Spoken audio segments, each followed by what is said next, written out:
The Lakers have hacked the NBA. While it is no secret, the center position for the Lakers is the biggest question mark going forward. One particular player has absolutely shocked everyone this season and has allowed the Lakers to hack the NBA. We're going to break that down and discuss what it means going forward, as some new stats as well as some interesting things have been brought up surrounding this center. It could change everything for the Lakers. Stay tuned for all that in this episode, folks. Before we get into it, if you're part of the percentage who aren't subscribed to the channel, it's the place to be for daily Lakers content. Your guys' support has been absolutely fantastic, and thank you guys for that. We're on the road to 17,000 subscribers. If you want to help us towards that goal of 17K, make sure to hit that subscribe button, and thank you guys again.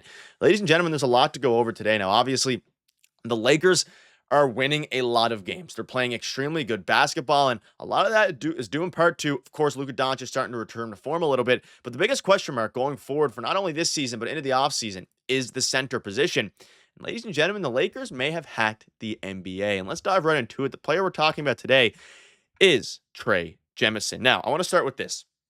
And yeah, I just showed you a couple of screenshots. There's a bunch to go over today, but it is Trey Jemison. I see you guys discussing it in the comment section. Tell me to make a video on it. And also, watching Trey Jemison, he has been extremely good. Now, the Lakers are 10-0 with Trey Jemison when he plays games. So when he steps onto the floor, the Lakers are undefeated. They are 10-0, and it's allowed the Lakers to hack the NBA a little bit because they haven't lost with Trey Jemison in the lineup. And there's a few different reasons for this. Now, there's a bunch of different things to go over in this video, as well as Jordan Goodwin a little bit, because we're now talking about a couple of two-way guys. Now, obviously, we'll dive into Jordan Goodwin later, but as it pertains to Trey Jemison, I'm going to dive into some of the reasons that he's actually been so good. But the Lakers obviously tried to acquire Mark Williams. It didn't work. And then they, of course, got Alex Len. And Alex Len has been getting not only outplayed by Trey Jemison, he has had his minutes basically completely taken away by Trey Jemison. And it really begs the question of, A, if they could have done better with their scouting as it pertains to that third center, and B, is Trey Jemison just that elite? Now, I want to cover this thread. Shout out to LA Bound. You won't find anyone else with a thread on Trey Jemison because the majority of basketball consumers simply don't care about defense, but it's absolutely critical. And I'm going to go through this thread a little bit here because if you're watching the games, and we saw it against the Clippers, we saw it in general, they played Trey Jemison instead of Jackson Hayes for a long period of time there, specifically against Ivica Zubac. And the reason for that is because they obviously provide different things, but Trey Jemison has been very good defensively. And obviously, he hasn't played a lot of minutes. And of course, the 10-0 sample size we're talking about here isn't the biggest sample size or anything like that. And he doesn't play 20 minutes a game. But when he's in, he not only brings energy, he brings great rebounding, but he brings fantastic defense, even if it's not necessarily always blocks and steals. It is the rotations. You can see this here on this particular screenshot. And I recommend you guys go to this thread by LA Bound 2 and actually watch some of the clips. But shows at screen level to deter Harden pull-up, recovers the Bogdanovic, and beats him baseline to force a turnover. And that's just one instance. There's a bunch of other instances here. But as you start to go through, his awareness is really good for a player who some consider a G League player. You can see this here. Once again, beats Bogdanovic to the spot on the island and forces a kick out. LeBron gets beat by Amir Coffey, but Trey Jemison rotates over to force another turnover, winning hoops. Trey literally initially in drop coverage against Zubac and Harden ball screen. He has to switch on to, Goodwin, and then ultimately stays vertical and forces another turnover. That's 3 turnovers just in this instance that he forced.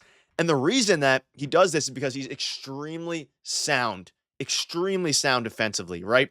And that has allowed this unit, because you do not need Trey Jemison. We'll dive into some of the quotes in a minute. You don't need Trey Jemison to average literally like even 6-7 points a game. He is going to be a bit of a lob threat, but that's what Jackson Hayes is for. You need him to be very sound defensively. When he is getting into these rotations, you want him to be able to play sound defense, force turnovers, but ultimately just not try to do too much. You're only going to be getting 10 or so minutes a game. And in those 10 minutes, if you can go out and do exactly what he did here, cause multiple turnovers, help be the help side defense, help the defenders who get beat, all these different things, that's all you need. And that is why the Lakers have seen a lot of success when he's been on the floor, because his defense has been extremely crucial. It's been fantastic. And as you compare it to a guy like even Alex Len, Len is super slow on his feet. And they brought Alex Len in to be a big body that they throw up against guys like Zubac and guys like Nikola Jokic. Obviously not the same caliber of players. Jokic is a lot better. But they didn't even use Alex Len against the Clippers and Zubac, even though Zubac had 27 and 16 or something crazy like that. And they didn't use him because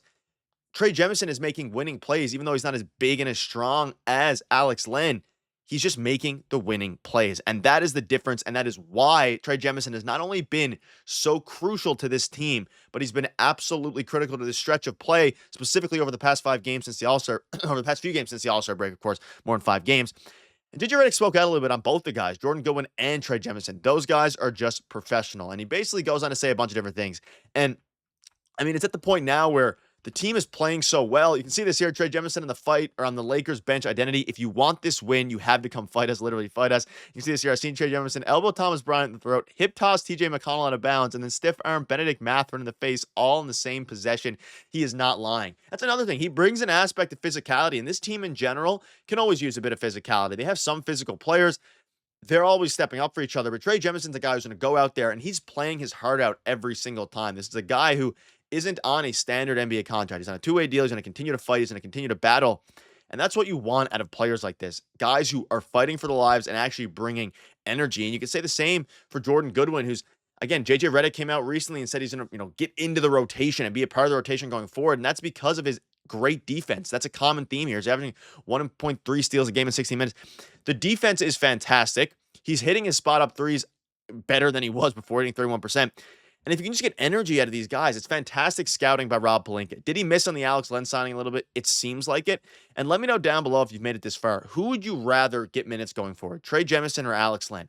I'd rather give a guy like Trey Jemison a chance, a guy with higher upside, and just see what they can do because, again, you're looking at the depth chart here. Trey Jemison has leapfrogged Alex Len and has jumped Alex Len in the depth chart. And the reason he's leapfrogged him is because simply Alex Len isn't playing good basketball. That's literally what it comes down to. He is not playing good basketball. He can't rebound. He can't really do anything as of late. And you can see a lot of these injury reports ahead of tonight's game with Luka, Reaves. I mean, Reaves is most likely going to sit out tonight. We know Rui Hachimura is out, so it's going to be interesting. Also, Jordan Goodwin is doubtful for tonight's game as of the last night's injury report. So we might see some Bronny James minutes tonight. We might see most likely Gabe Vincent start at the 2.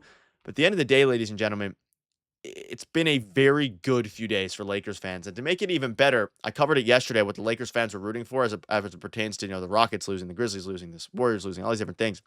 Every single team that the Lakers and we wanted to lose lost. So the Lakers are in very good, spirits right now. Continue to make a push for that 2 seed. They're now sit in the 3 seed. And you have a bunch of different things going on. And again, JJ Redick came out and said these guys are professional. Basically goes on to say that they work hard every single night and that Jordan Goodwin is going to be part of the rotation going forward. But I don't think it's only Jordan Goodwin. It's going to be Trey Jemison as well, who's, again, taken Alex Len's spot. Not only has he taken his spot, he's been extremely, extremely just responsible. And there's times where, he fouls a little bit too hard. He does some different things. But we love to see that. You like to see these players, especially on these two-way contracts, non-standard contracts, these two-way players be aggressive. And the exact same goes for Jordan Goodwin, who, quite frankly, is going to be, I think, a bit of a bigger piece going forward than Trey Jemison might be. But with the lack of depth at the center position, seeing the amount of turnovers Trey Jemison forces, the amount of just good, solid basketball he plays, it's very encouraging going forward. Let me know down below what your thoughts are. And also let me know down below, who would you rather see going forward in the rotation, Alex Len or Trey Jemison? It's going to be interesting. Ladies and gentlemen, the Lakers are winning. Vibes are good. Keep you updated with all the latest news. Cheers.